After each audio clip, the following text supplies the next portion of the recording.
பிறந்த மனிதன் இறந்தாலும் பிறந்த நாணயங்கள் இறப்பதில்லை, நம்முள் வாழ்ந்து கொண்டுதான் இருக்கிறது.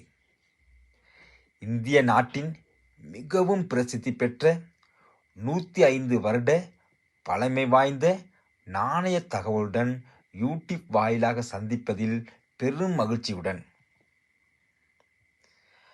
5ஆம் ஜார்ஜ் மன்னன் காலத்தில் 1919ஆம் ஆண்டு ஒரு அணா வடிவில் உருவான அற்புத நாணயமே இதுவாகும்.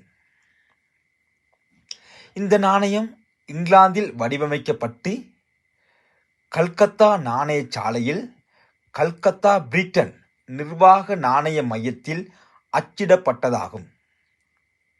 இது கலை, அரசியல், வரலாறு மூன்றும் இணைந்த நாணயமாக கருதப்படுகின்றது.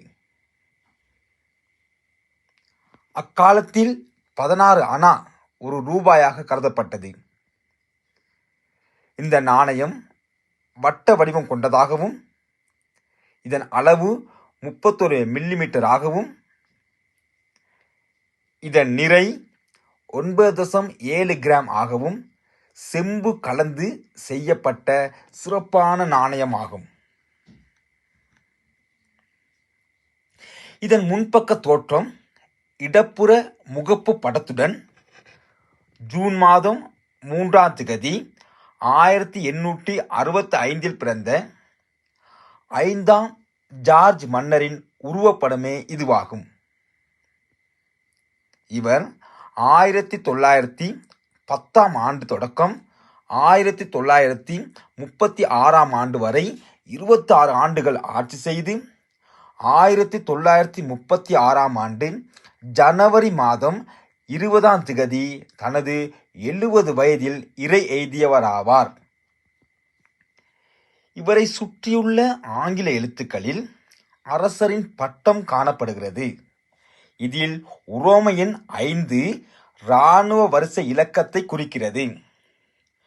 ஜார்ஜ் 5 கிங் எம்பரர் என்றால் இந்தியாவின் 5வது ஜார்ஜ் மன்னர் அல்லது பேரரசரை குறிக்கிறது. நாணயத்தின் மன்னரின் உருவத்தை பிரபல பிரிட்டிஷ் சிற்பியும் நாணய வடிவமைப்பாளருமான சார் பெர்ட்ரம் மெக்கனல் வடிவமைத்துள்ளார்.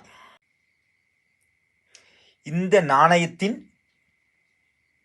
பின்பக்க தோற்றத்தை அவதானித்தால்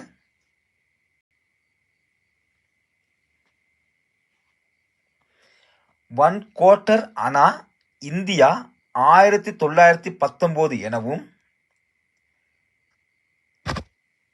எழுத்துக்களை சுற்றிலும் அழகான மலர் கொடி அமைப்பு காணப்படுகிறது.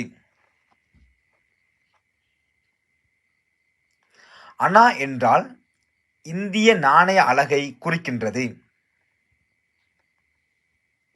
இதன் பிற்பக்க தோற்றத்தை ஜார்ஜ் வில்லியம் டி சார்ல்ஸ் வடிவமைத்துள்ளார். இந்த நாணயத்தின் மதிப்பு மக்கள் மனதில் தங்கத்தை விட உயர்ந்ததாகவே இருக்கும் என கூறி மீண்டும் ஒரு நாணய தகவலுடனும் நன்றிகளுடனும் கைகூப்பி விடைபெற்றுக் கொள்கின்றேன்.